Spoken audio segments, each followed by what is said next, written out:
Hey guys, how's it going? How to fix can't take screenshot due to security policy. Go ahead to the WhatsApp, okay? Let's have an example. You want to take a picture of, let's say that contact, right? That person.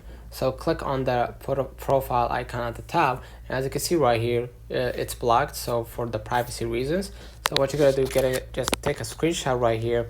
What you're gonna do, just make it close to the profile picture and leave it like that, right? What you're gonna do next, save it to photo after you hit done, right? And then go back to the main screen, go ahead to your Safari and then just type photo circled. I have already searched it before, so as you can see right here, photo circle online, and just go ahead. You're gonna be able to add your photo in one of these websites for free, of course, without any charge.